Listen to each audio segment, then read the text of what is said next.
Thank you so much for listening to part A. Make sure you look at part A because I have a link to a video to one of my favorite ladies.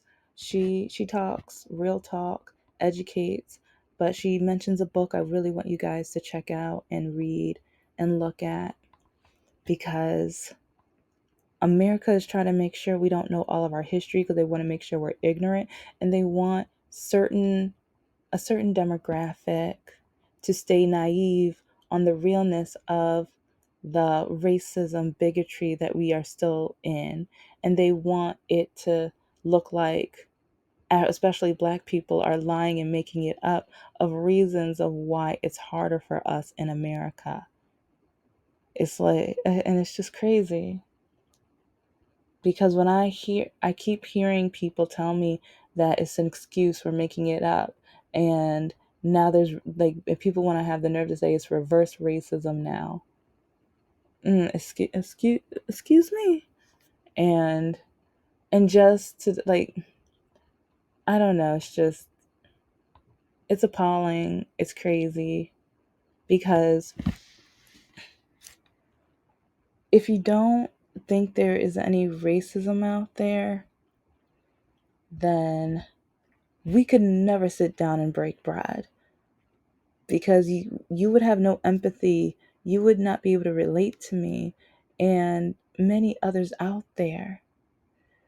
And you would be one of the ones who, when I tell you my story, you would be thinking I'm making it up, or you would be defending the people that have helped make my life a nightmare. You would be trying your best to make sure that it's my fault the entire way. And like I've said so many times, I'm not perfect. I know I'm not perfect. There were times where I was so scared to set up doctor's appointments. And like one reason was because I was scared that the doctor was going to end up calling my mother and telling them that I'm lying or making it up to end up being spanked and traumatized again. And so for years I was scared and the pain was getting worse and worse. And then like there were times where I didn't want to go to job interviews because I was tired of hearing that it was my fault, that I was to blame. I was tired. It's exhausting and depressing. Like on and off throughout my life, I've given up, but I've given up because everybody kept calling me a liar. Everyone in my life kept saying that it was my fault, that I didn't want anything, that I didn't want to learn, that I didn't care about life, that I wasn't putting effort because I was dragging my feet. And I was dragging my feet because I chose to. I wanted to. I wanted attention. That's what everyone kept telling me to the point where I was literally waking up saying, I hate my life. That would be the first thing that came out of my mouth throughout college, while looking for employment, while even dating. Oh, while I was dating Mr. Norhart, I was like, I hate my life. Why am I with a man that doesn't care anything about me? It's like, even while I could not walk, I woke up like, why am I dating a guy who doesn't even call to check up on me? Why am I dating a man who, oh, I'm gonna tell the whole story because this story came up in my mind like about a week or two ago.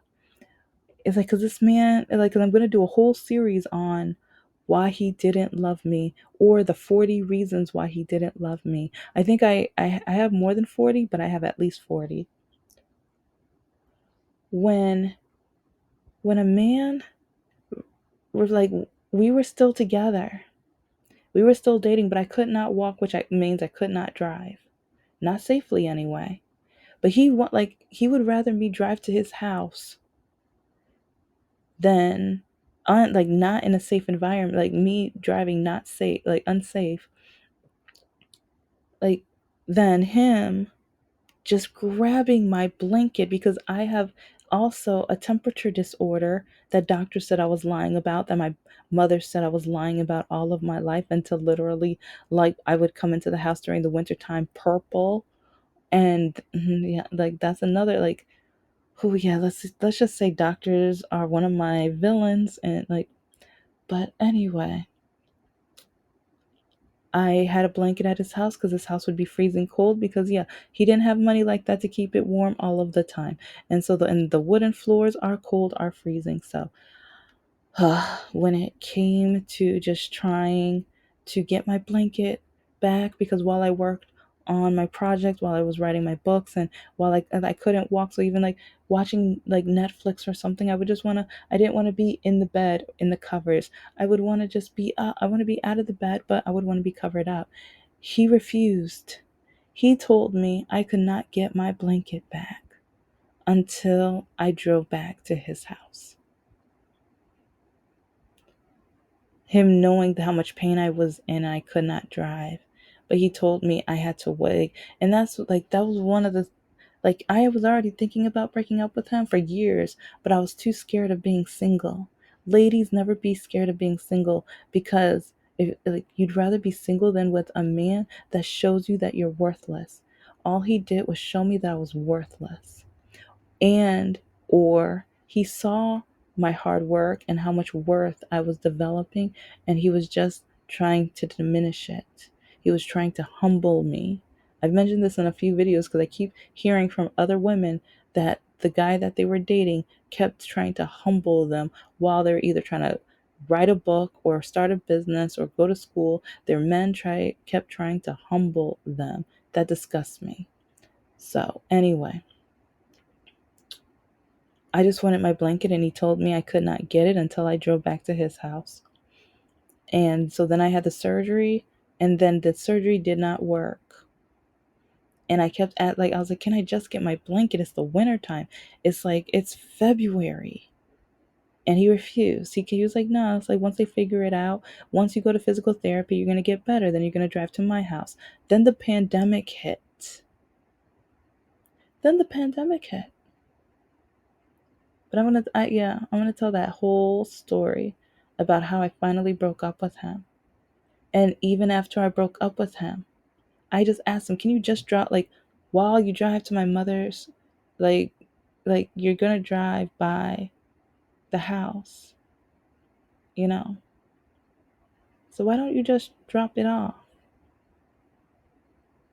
Because he was gonna drive by my family, my mom's house, and everything, to go to his mother's house. That no good, like, in my opinion, that no good racist bigot, because that's the mom who said the only reason that I got into college is because I'm black. Yes, that one. But yeah, he told me, he was like, because after we broke up, I'm like, return it. It's like, I will never have a need other than to get my business equipment. I will never have a need to come to your house. So why don't you just drop my stuff out? And he said, no, like, you'll get it when you're able to. He wants to, and then he tried to judge me on love. And because when I said, well, I would have to save up some money, get a U-Haul, and hire some guys to come and get my business equipment. And he was like, oh, that's all you care about? He refused. And it's like, yeah, I'm going to tell the whole story, but people tell you how much they think you're worth through their actions. People show you if they really love you through their actions. Listen, pay attention. Because I wanted to break up with this man for years, but especially when he didn't even think I was worth my blanket, my property. And also, there's other property then he told me he gave to another family member because he was like, oh, well, I know you have another one at your house. That is what he said. I know you have another one at your house. How dare you? It's like, I'm still trying to pay off insurance. I'm still trying to get diagnosed. I'm still like trying to figure out my financial situation.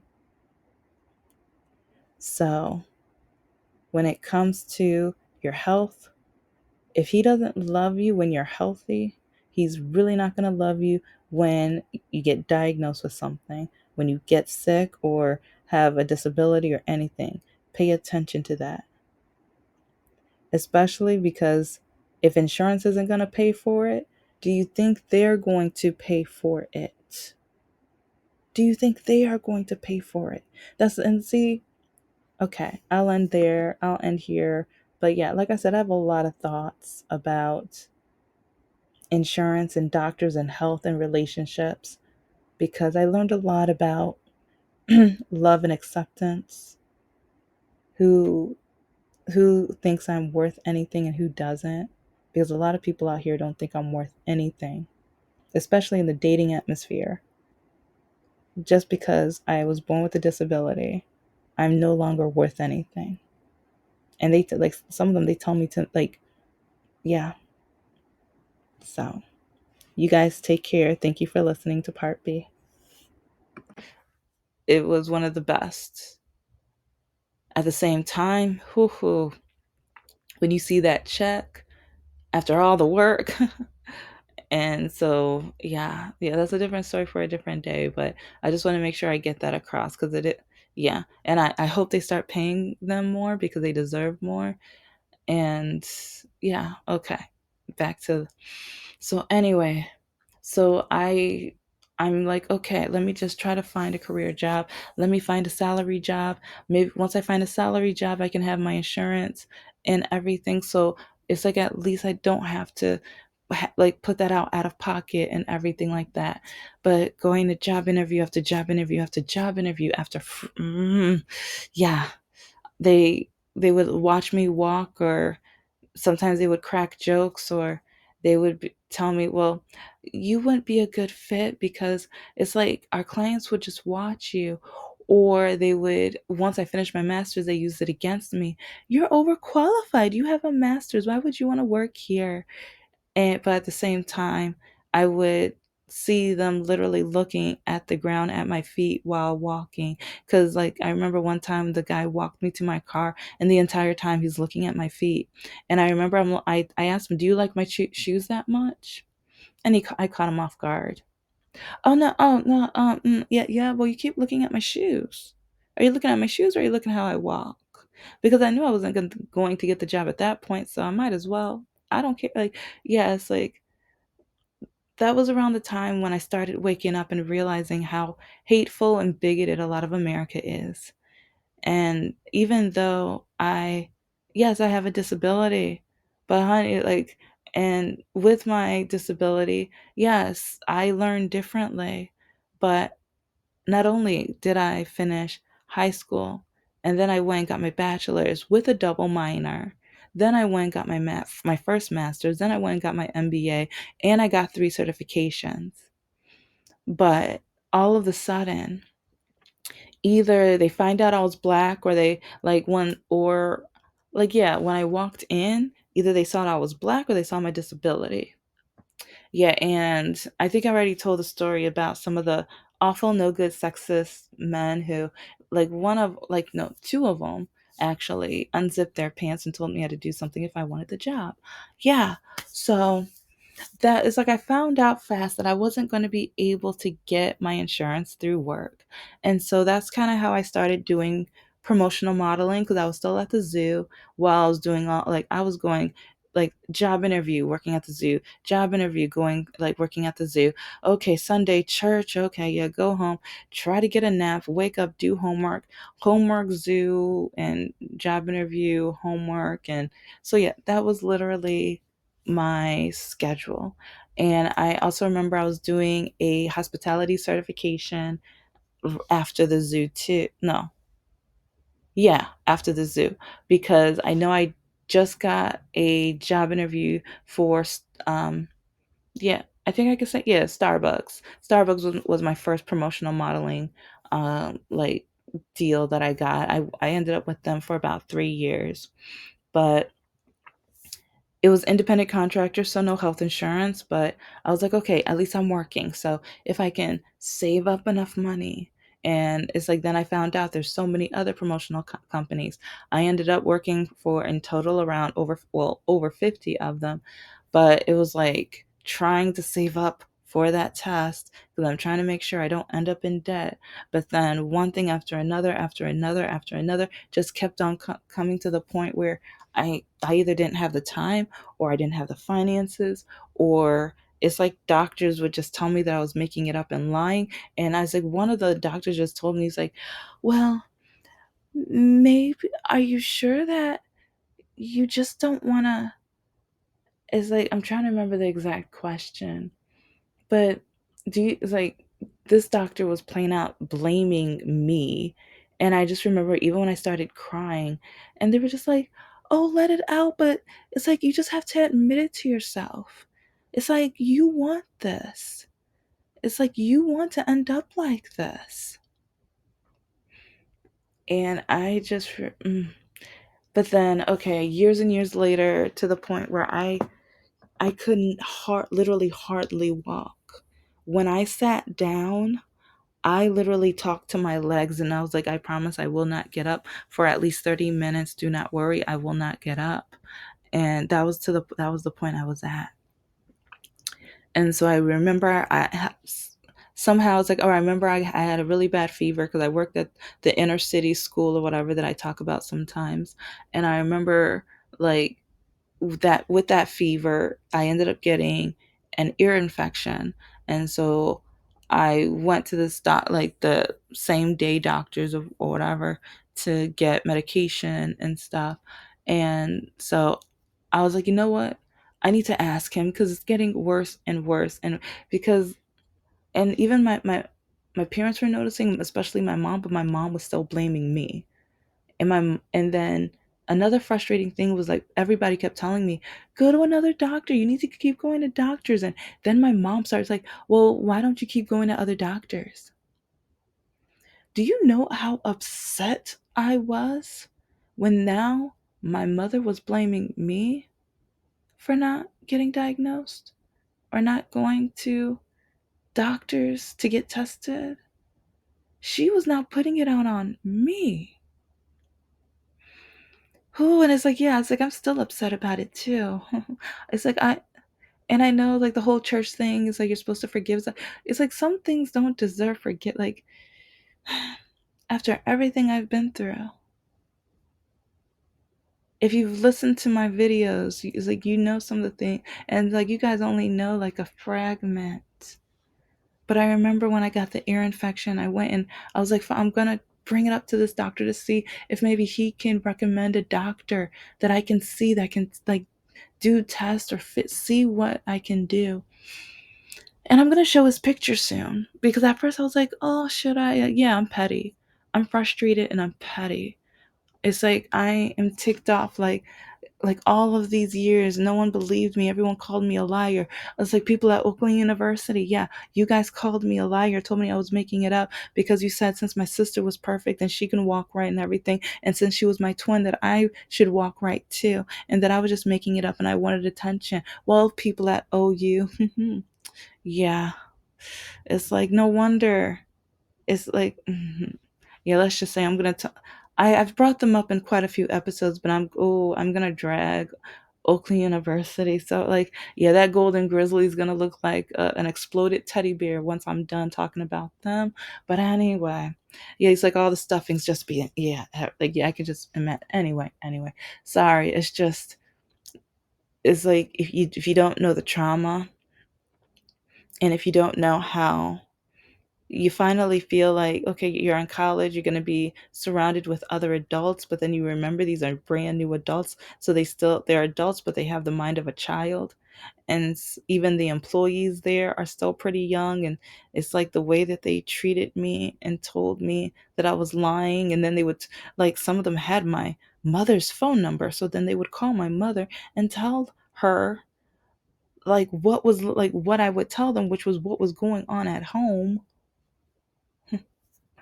So yeah, it's like, on top of trying to get it diagnosed, while I'm trying to figure out what's wrong with me, and everyone's calling me a liar. And so then I finally talk to this doctor, tell him about the pain. He tells me, go home and lose weight. And I wasn't that big. It's like, I've lost weight since then. Like, and the funny thing is, I'm still trying to figure out how I lost that weight, because I'm just like, oh, can I do that again? Okay, body, tell me, like, how'd you do that? Because it was like a magic act. Because I lit like my sister and I remember my twin and I, like when I went and got the knee replacement and the like the surgery and everything. I remember, yeah, because like, oh yeah, if you listen to my episodes, you already know, like, yeah, I had major surgery. My knee was so jacked up. Yeah, there was no fix it. Like, I had to get it removed. My surgeon told me that I am in the top 5 of her most complicated surgeries, procedures. Top 5, not top 10, top 5. And she says she did not know how I was able to walk on that leg. But with the terrible, because I, even working at the inner city school, the insurance was terrible, awful, horrendous. And I remember I was like, okay, just get the get the test, keep going, just do what you got to do, girl. Do what you got to do. And it's like, we'll figure. I was like, because I was like, since I was now having insurance for under the school, I was like, okay, it's not going to be that bad because at least I have health insurance. And I had over 20 blood works. I had at least like, I think it was one or two MRIs. I think it was one, and there were like two other tests. I know it was X-ray, and there was one other, but I forgot which one. Because yeah, I've when I tell you, I have had so many tests. I lost count. It's like I want to say there was maybe 40 to 50 tests altogether that I've had to go through before I got diagnosed. And then I found out not only do I have a walking disability, but I was born with it. Born with it. But I remember when after the test and everything, and I couldn't really walk anymore. Yeah, literally, this is right when I couldn't walk anymore. And so my dad takes me to the ER, and the ER is like, we have no idea. I'm sorry, we can't help you. And then I'm taken to another doctor, and she's like, I have no idea. This is crazy. I was like, I don't like, this is in the book. I don't know what's going on. And like two or three different doctors are saying this, and each one's giving me different tests, whatever. I get a bill in the mail. Oh, that school's insurance was so terrible. Do you know how many thousands of dollars I had to? And see, men on dating apps get so mad when I say you must have at least started us like investing or saving something. And like, I am so thankful. While yeah, I was in pain while I was working, but I was working. I owe so much in student loan, because I never said you have to have all your student loans paid off. And if a guy tries to tell me I have to pay off my student loans before I date them, hey, you know what? Then we're never gonna like, hey, I'm good. We don't need to date. But I I never said, like, I understand debt. I understand, like, cause yeah, but the only debt I have is my student loans. Cause yeah, it's like when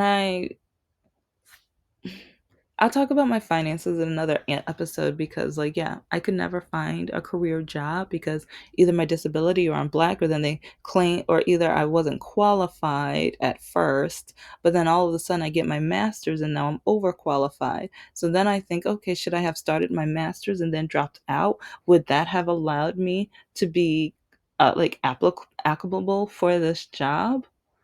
It's like, because I keep wondering, like, why did they keep making up excuses? Because either I wasn't qualified, or I was overqualified, or I wouldn't like, or they had an elevator and this is while my walking was getting worse, or it's like, or yeah, sorry, they didn't have an elevator. That was the issue.